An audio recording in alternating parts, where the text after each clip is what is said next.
दोस्तों, चीन अपनी हरकतों को लेकर हमेशा ही सुर्खियों में बना रहता है। कभी अपने पड़ोसी देशों के साथ सीमा विवाद, तो कभी किसी मामले को लेकर वो हमेशा विवादों से घिरा ही रहता है। वहीं अब एक मामले को लेकर चीन फिर से शक के घेरे में खड़ा हो गया है और ये मामला है तिब्बत में 14वें दलाई लामा के संभावित उत्तराधिकारी 11वें पंचेन लामा का। इस मुद्दे को लेकर चीन की शी जिनपिंग सरकार पर वैश्विक स्तर पर सवाल खड़े हो रहे हैं कि आखिर चीन ने 11वें पंचेन के साथ क्या किया। वो और उनका पूरा परिवार पिछले 27 वर्षों से लापता है। वो जिंदा भी हैं या उनके साथ किसी तरह की अनहोनी की जा चुकी है। कम्युनिस्ट पार्टी ऑफ चाइना की सरकार के अलावा शायद ही दुनिया में किसी को इसकी भनक तक है। तिब्बत प्रेस की रिपोर्ट के अनुसार चीन द्वारा लामा का अपहरण का मामला आज तक दुनिया में जबरन गायब होने के सबसे लंबे समय तक चलने वाले मामलों में से एक है।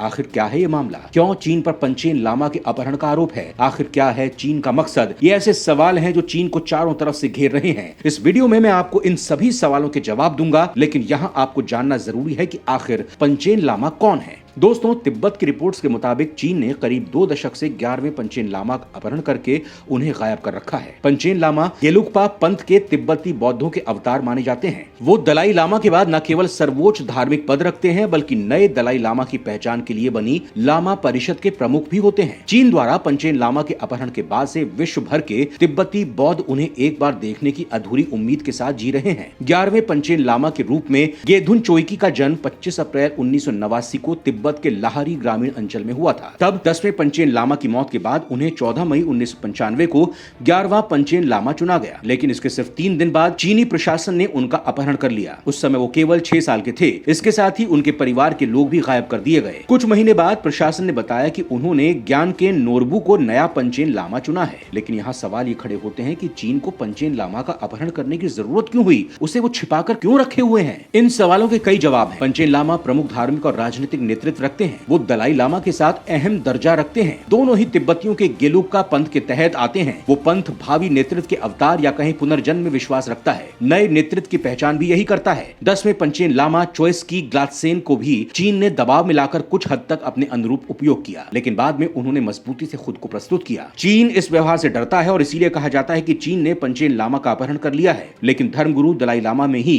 अपनी धार्मिक आस्था रखने वाले तिब्बतियों की आत्मा से चीन के शासकों का खौफ भी 11वें पंचेन लामा की यादों को नहीं मिटा पाया है। इसके साथ ही चीन लोगों में ये डर कायम करना चाहता है कि जो भी इन तिब्बतियों का स्वतंत्र नेतृत्व करने का प्रयास करेगा या लोकप्रियता पाने के लिए काम करेगा, उसे बख्शा नहीं जाएगा। चीन द्वारा अपहरण किए गए असली पंचेन लामा के बारे में कोई जानकारी नहीं दी गई है। बस कुछ बयान दिए गए कि अलगाववादियों द्वारा अपहरण किए जाने से बचाने के लिए उन्हें सुरक्षा दी जा रही है। संयुक्त राष्ट्र के विशेष प्रतिनिधि द्वारा गेधुन की सलामती के बारे में जानकारी मांगी गई। तब 17 जुलाई 2017 को चीन ने बयान दिया कि वो एक सामान्य तिब्बती लड़के की तरह स्कूल जाते हैं और साधारण जीवन जी रहे हैं। उन्होंने खुद को परेशान ना करने की गुजारिश की है। केंद्रीय तिब्बती प्रशासन समय समय पर चीनी सरकार से उनकी रिहाई या फिर उनके सकुशल होने को लेकर अपनी आवाज को भी उठाती रही है। पिछले 27 साल से केंद्रीय तिब्बती प्रशासन चीन से 11वें पंचेन लामा गेधुन छायुकी नियामा की रिहाई की मांग कर रही है, लेकिन उनकी रिहाई तो दूर, वो कहां हैं और किस हालात में हैं, इसकी भी जानकारी चीन ने नहीं दी है। इतने वर्षों के बाद भी निर्वासित तिब्बत सरकार के लिए नियामा पहेली बने हुए हैं। दोस्तों, चीन ने दलाई लामा को कभी पसंद नहीं किया।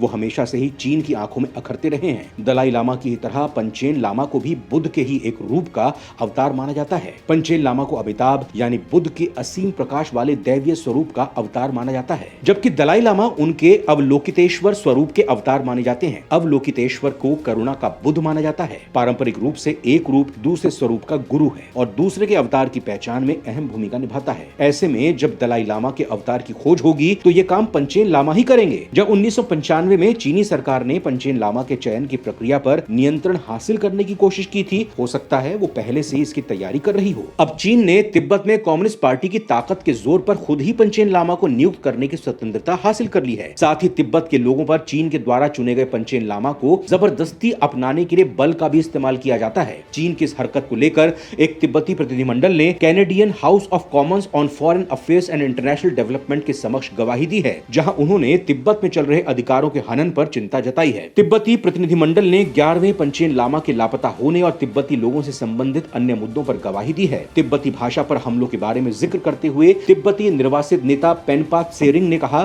कि तिब्बती भाषा और धर्म भारत से जुड़ा है। पेनपा त्सेरिंग ने कहा, जब हु जिनताओ ने राष्ट्रपति के रूप में पदभार संभाला तो उन्होंने दोहरी भाषा को बढ़ावा दिया, जो कि ठीक है। आपको दूसरी भाषाएं सीखनी होंगी, लेकिन जब से राष्ट्रपति शी जिनपिंग सत्ता में आए तब से वो एक राष्ट्र एक भाषा और एक संस्कृति की बात करते हैं। उनका आरोप है कि चीनी कम्युनिस्ट पार्टी हमारी असली पहचान पर वार कर रही है। इस मामले को लेकर इंटरनेशनल कैंपेन फॉर तिब्बत के उपाध्यक्ष भूचुंग सेरिंग का कहना है कि ऐसा नहीं है कि दलाई लामा के फिर से अवतार लेने की प्रक्रिया पूरी तरह उन्हीं के ऊपर निर्भर करती है। उनका अनुमान है कि जब समय आएगा, चीनी प्रशासन अपने राजनीतिक हितों के लिए उस शख्स को इस्तेमाल कर सकता है जिसे उसने पंचेन लामा के तौर पर चुना है। दलाई लामा ने साल 2020 में कहा था कि उनका उत्तराधिकारी भारत में भी मिल सकता है, जहां वो खुद और कई सारे तिब्बती पिछले 60 सालों से रह रहे हैं। उन्होंने कहा था कि भविष्य में अगर आपको 2 दलाई लामा देखने को मिले, एक यहां पर एक स्वतंत्र देश में और दूसरा चीनियों का चुना हुआ, तो कोई चीनियों के चुने हुए दलाई लामा की इज्जत नहीं करेगा। तो चीनियों के लिए और बड़ी समस्या है। दोस्तों, चीन और दलाई लामा में शुरू से ही विवाद रहा है। दलाई लामा तिब्बती आध्यात्मिक नेता हैं। उन्होंने भारत में तिब्बत की निर्वासित सरकार का गठन किया था। दूसरी ओर चीन तिब्बत पर अपना दावा पेश करता है। चीन दलाई लामा को अलगाववादी मानता है। वो सोचता है कि दलाई लामा उसके लिए समस्या है। दलाई लामा अमेरिका भी जाते हैं तो चीन के कान खड़े हो जाते हैं। हालांकि 2010 में तत्कालीन अमेरिकी राष्ट्रपति बराक ओबामा ने चीन के विरोध के बावजूद दलाई लामा से मुलाकात की थी। चीन और दलाई लामा का इतिहास ही चीन और तिब्बत का इतिहास है। 1409 में जे सिखाम्पा ने जेलग स्कूल की स्थापना की थी। इस स्कूल के माध्यम से बौद्ध धर्म का प्रचार किया जाता था। ये जगह भारत और चीन के बीच थी, जिसे तिब्बत नाम से जाना जाता है। इस स्कूल के सबसे चर्चित छात्र थे गेंदुन द्रुप। गेंदुन आगे चलकर पहले दलाई लामा बने थे। बौद्ध धर्म के अनुयायी दलाई लामा को एक रूपक की ही तरह देखते हैं। इन्हें करुणा के प्रतीक के रूप में देखा जाता है। दूसरी तरफ इनके समर्थक अपने नेता के रूप में भी देखते हैं। दलाई लामा को मुख्य रूप से शिक्षक के तौर पर देखा जाता है। लामा का मतलब गुरु होता है। लामा अपने लोगों को सही रास्ते पर चलने की प्रेरणा देते हैं। लेकिन 1630 के दशक में तिब्बत के एकीकरण के वक्त से ही बौद्धों और तिब्बती नेतृत्व के बीच लड़ाई है। मांचू, मंगोल और ओइरात के गुटों में यहाँ सत्ता के लिए लड़ाई होती रहती है। अंततः 5वें दलाई लामा तिब्बत को एक करने में कामयाब रहे थे। इसके साथ ही तिब्बत सांस्कृतिक रूप संपन्न बनकर उभरा था। तिब्बत के एकीकरण के साथ ही यहाँ बौद्ध धर्म में संपन्नता आई। जेलग बौद्धों ने 14वें दलाई लामा को भी मान्यता दी। दलाई लामा के चुनावी प्रक्रिया को लेकर ही विवाद रहा है। 13वें दलाई लामा ने 1912 में तिब्बत को स्वतंत्र घोषित कर दिया था। करीब 40 सालों के बाद चीन के लोगों ने तिब्बत पर आक्रमण किया। चीन का यह आक्रमण तब हुआ जब वहाँ 14वें दलाई लामा के चुनने की प्रक्रिया चल रही थी। तिब्बत को इस लड़ाई में हार का सामना करना पड़ा। कुछ सालों बाद तिब्बत के लोगों ने चीनी शासन के खिलाफ विद्रोह कर दिया। ये अपनी संप्रभुता की मांग करने लगे। हालांकि विद्रोहियों को इसमें सफलता नहीं मिली। दलाई लामा को लगा कि वो बुरी तरह से चीनी चंगुल में फंस जाएंगे। इसी दौरान उन्होंने भारत का रुख किया। दलाई लामा के साथ भारी संख्या में तिब्बती भी भारत आए थे। ये साल 1959 का था।